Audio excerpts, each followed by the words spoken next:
This video will be a complete breakdown of an obscure but very interesting droid, L8-L9, seeing how it inspired ZX3 and then the Dark Trooper program. This droid unit was intended to replace the Clone Trooper during the war, meaning that if the plans of Tag Co. came to fruition, it would have been full droid-on-droid warfare across the galaxy. The large, powerful, and still family-controlled Tag Co. had close ties to Republic top brass, and immediately after the galaxy heard the details of the Battle of Naboo, with everything from droid starfighters to battle droids, Orm & Tag could see the galaxy was headed for even greater conflicts. And the first to convince the Republic to adopt their own droid army would become the richest man in the galaxy.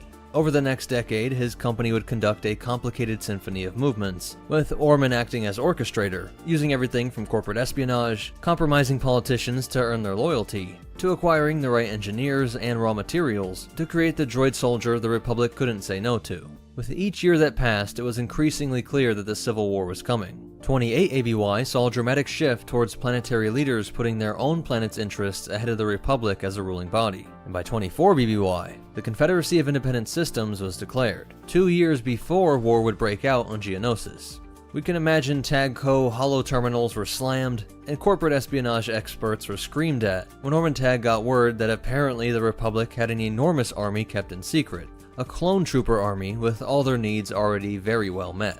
After hitting some spice and meeting with his top advisors, the company decided that their L8-L9 droid had to be rushed into production, and that with some changes, they could take advantage of the nature of the clone army. Since the Jedi had decided to go with a foolish, organic design for their troopers, there would be a need for droid units that could brave dangerous environments. As the war spread, there were countless battlefronts in poisonous gas clouds, deep underwater, in intense heat, or in the vacuum of space. So if the Tag droid could shine in these battles, he was confident it would convince the top brass to phase out the organics in favor of this powerful design.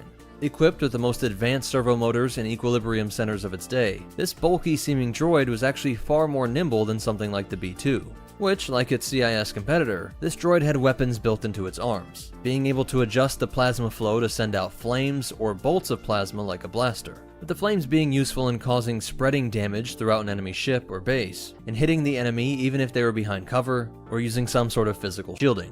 While the plasma cannon was more powerful than any blaster out there, strong enough to fry portable shield generators and droidicas. The head of this droid was designed to be a nod to the Phase 1 helmets, hoping this would make them look like they could fit into the army. And this dome houses the enhanced sensor globe that gave it a 360-degree view of the battlefront and a wider spectrum of light than the organic eye.